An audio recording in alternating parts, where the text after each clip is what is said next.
Hi, my name is Shanice and welcome back to my channel.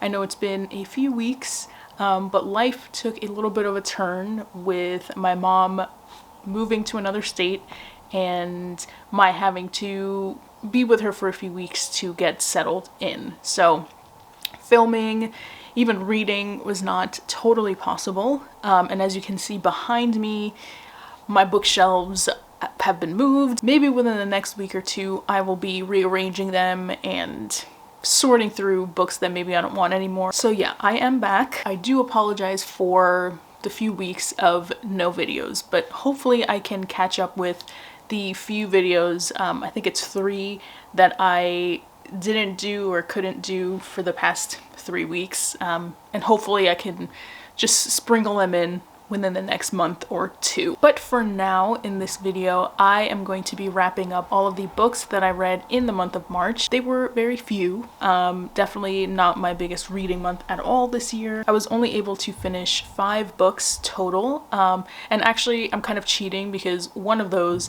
I finished earlier today, so really I finished it in April. I'm just going to include it here and you can consider it one of the March finished books, but in reality it's April. So I am going to begin with my least favorite book of the month, and as I go along we will lead up to my most favorite book of the month, which actually is my most favorite book of the year, and you probably know which one it is already, but the suspense will remain until a little later in the video.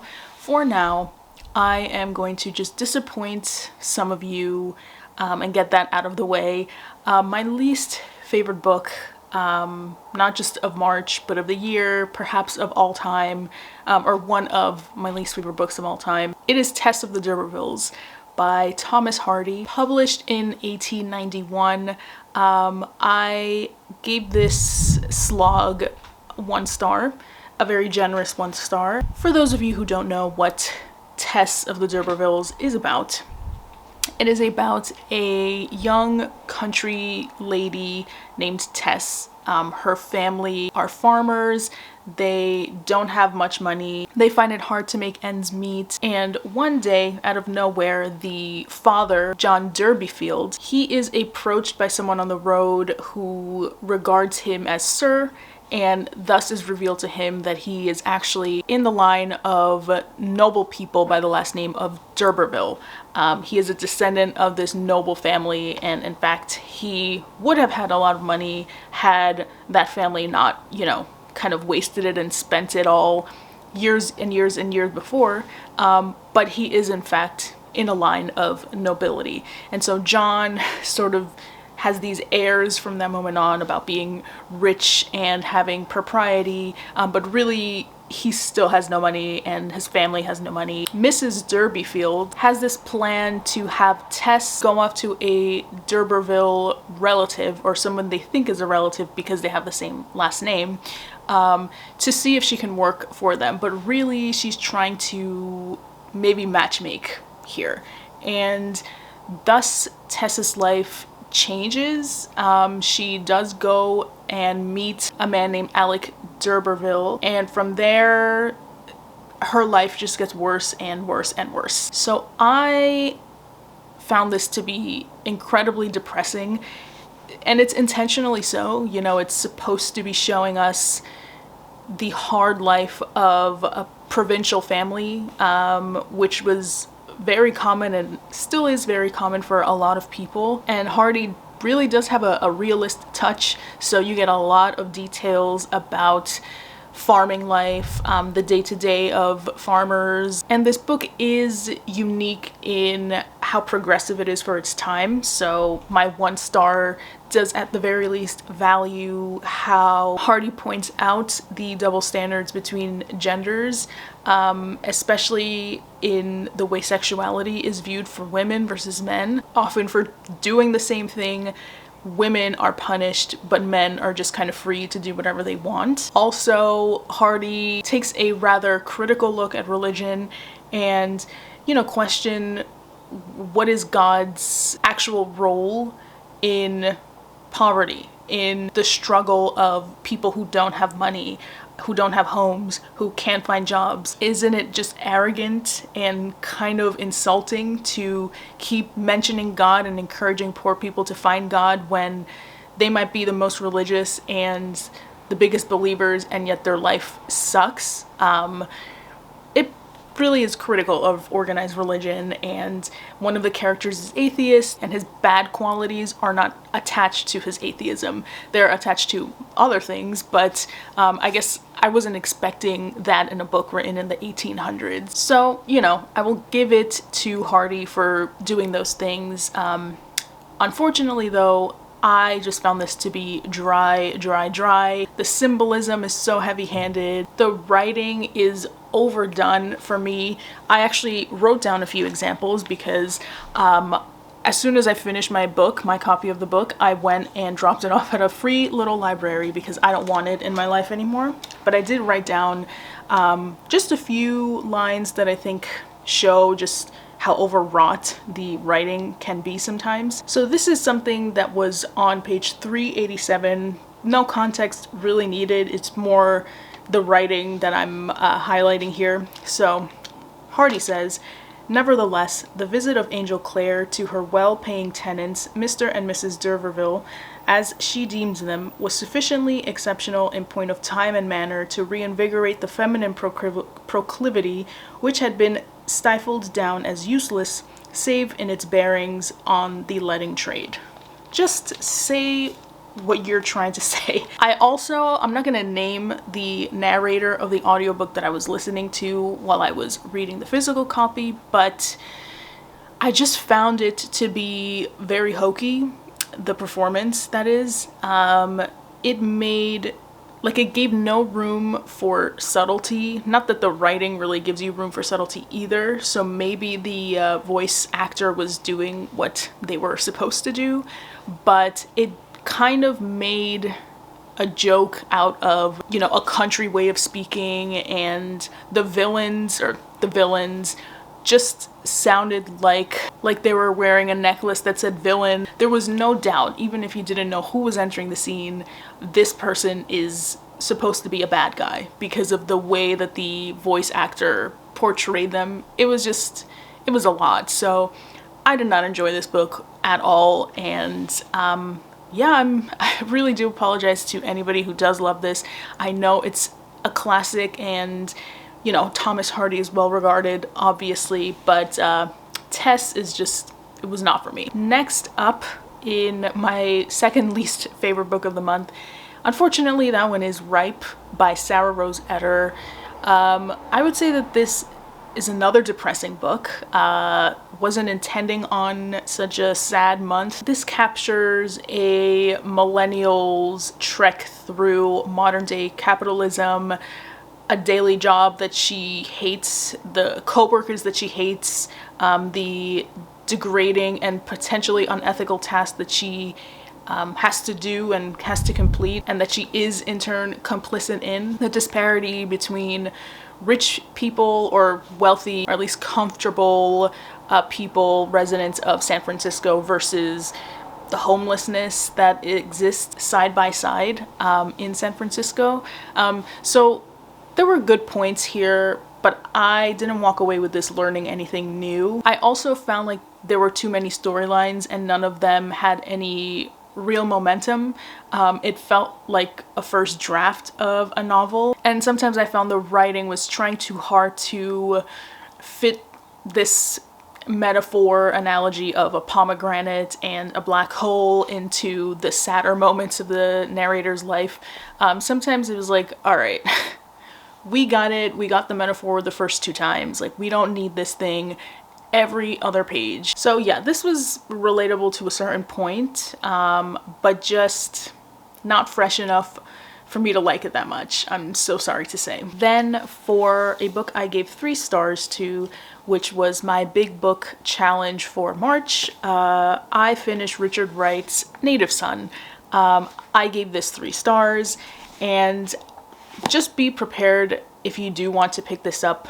This is a very hopeless book, but it is intentionally so. And I do recommend actually reading the introduction, which is by Arnold Rampersad, who teaches at Princeton University.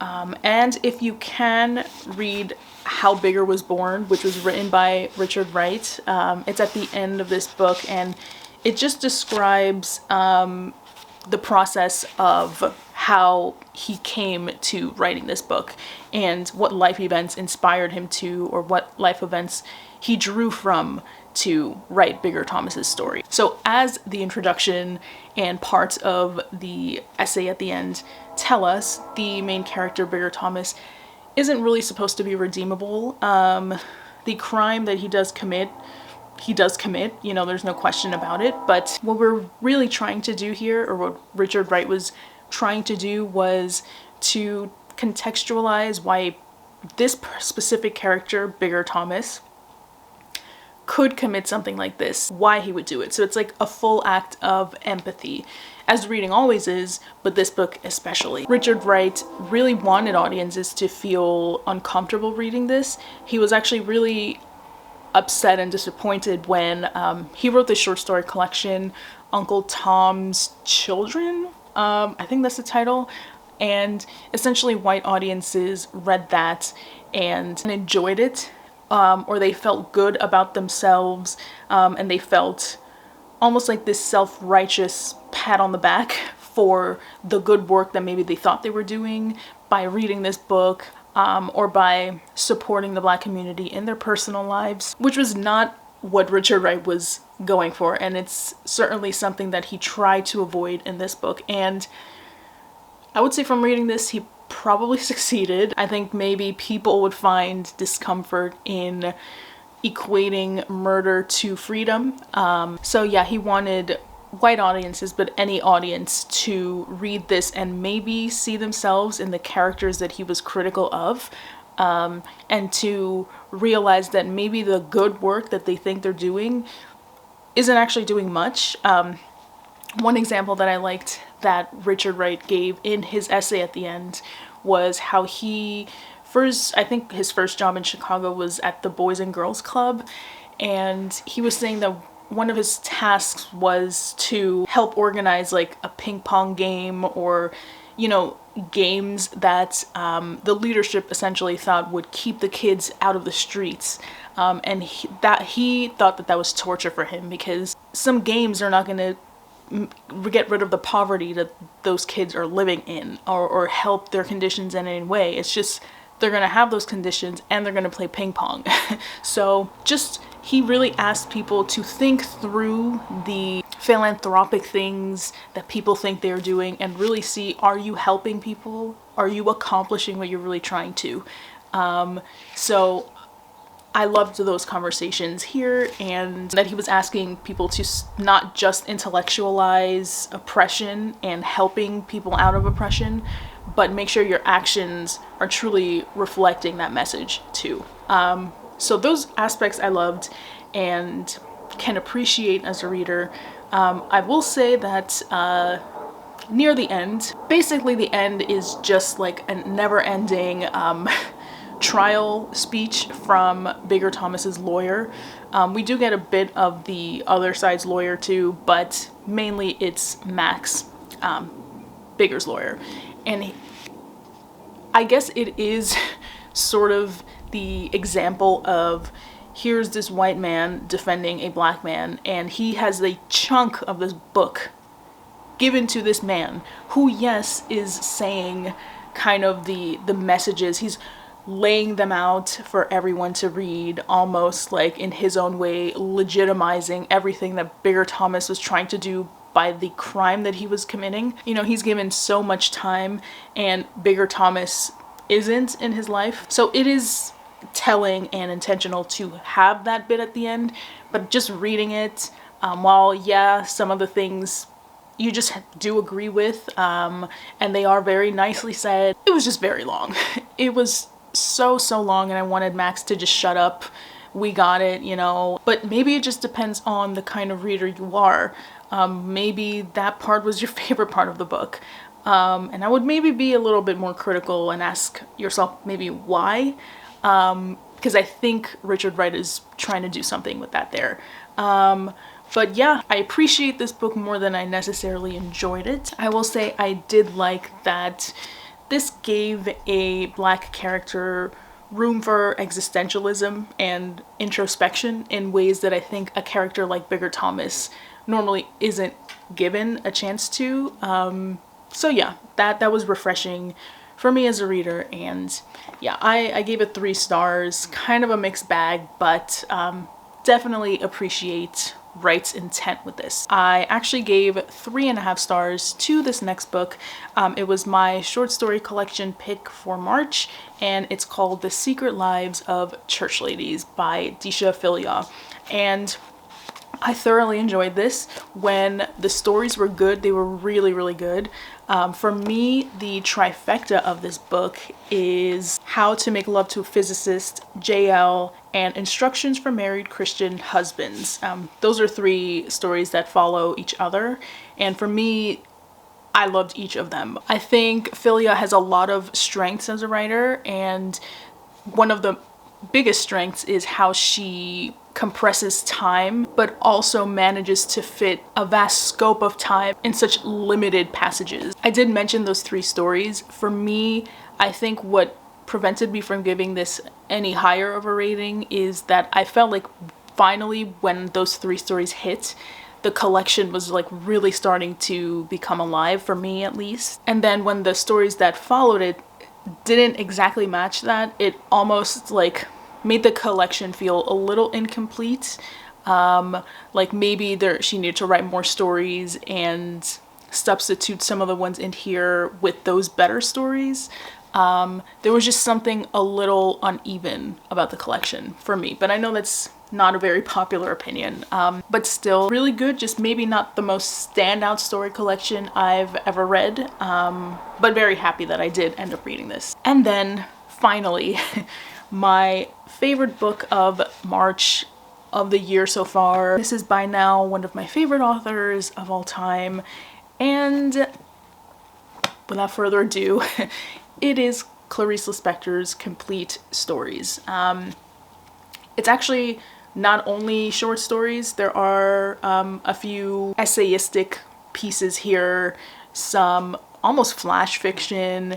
You have a play, not a very long play. It's like maybe 15 pages, but it is in the format of a play. And yeah, it's kind of a privilege to own this, and thank you, New Directions, for curating this and trying to come up with the most consistent publication of Lispector's work in general, because this is just the complete stories, but New Directions have published, I think, all of her novels recently. And major congratulations to the translator, Katrina Dodson. You are great.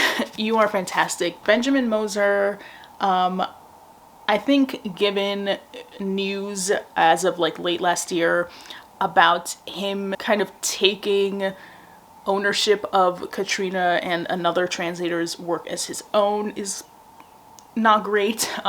He did the introduction for this.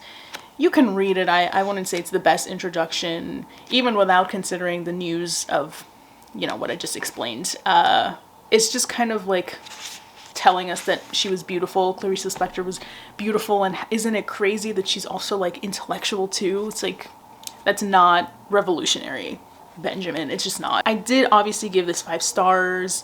I wouldn't actually say that every story here is 5 stars. There were actually quite a few that I did not like. They were ideas. They were cool little ideas that weren't real stories. And Lispector does acknowledge that. She kind of doesn't care though. It was her experiment, and she knew that some of them failed, but they were part of her process.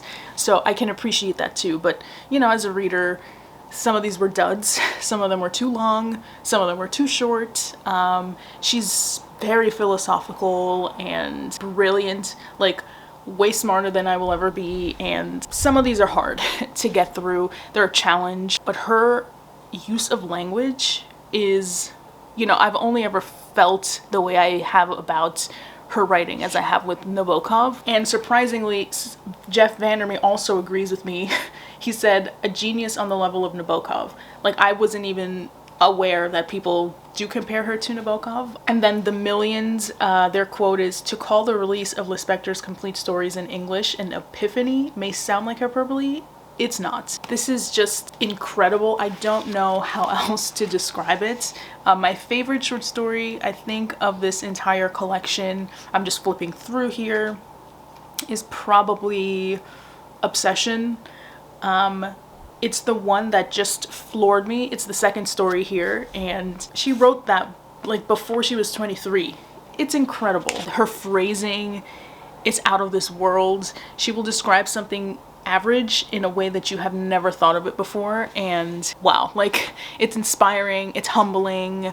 I wanted to write a lot when I read this collection. It also made me okay with just messing up too. If she thinks that it's okay to fail in a short story and have that published, then I think it's fine for me to just write and have the product not be very good, but hey, at least I tried. At least I'm pushing forward. My 5-star more reflects the life-altering nature of the reading experience and my adoration of her talent and her language and her attention to details and words. It's really out of this world, guys. She's phenomenal. I will point out, as phenomenal as she is, she has a lot of blind spots when it comes to writing fat characters. It's not even verging on the fatphobic, it just is pretty fatphobic. She's very blind to her own class distinction, you know. In some stories, she is kind of critiquing that and she is aware, but then in a lot of other stories, it's just cringe. There was one story where she said that a writer told her that the housemaid that you deserve will come to you, or something like that. Yeah, I wouldn't think of housemaids or your staff as like people deserving to be in your presence, or like you deserve it and merit a cleaner. Like, very dismissive of just an entire group of people that have their positions because they don't make as much money as someone in Lispector's position. And also similarly contradictory acknowledgement of racial disparity, but also playing into the racial disparity with the ways that she maybe writes about Africa as a generalized whole, or Black people as a generalized whole, stuff like that. So, you know, as a reader, I wasn't blind to those flaws, and I do acknowledge them too. But just generally speaking, as a writer, Lispector is like no other, and just, I can't believe that it took me so long to get to this and to finish it. Favorite book of the year so far. And yeah, if you decide to read this, take your time with it. Dip in and out of it as you please. I don't think you will regret it. She's a wonder, and now I have to read all of her novels. There's just so much dissection that can happen in this. Like, if I were ever to go back into academia, maybe Lispector would be my way into it, because there's just so much to unpack here about eggs, about chickens, about animals. There's just a lot. So 5 stars, pick this up. If you want to read one book from this video, let it be this one. It's amazing. Period. And that is all for the month of March / a little bit into April. Thank you so much for watching and for having the patience with me when I have these gaps on my channel. But there were reasons. It's not just that, oh, I didn't care to post a video this week. It's just I literally could not find any time to do anything other than help my mom move and clean the house and reorganize the shelves, and it's been kind of a nightmare. My body hurts and all of that, but I am back, and I'm very happy to be talking to you about one of my favorite things, books. Stay tuned while some of my catch-up videos trickle in onto this channel, but definitely you will see me next week, most probably for a bookshelf organization tour / vlog / video. So stay tuned for that, but I will definitely be here next week. So have a great week. I will see you all next week, and thank you so much for watching. Bye.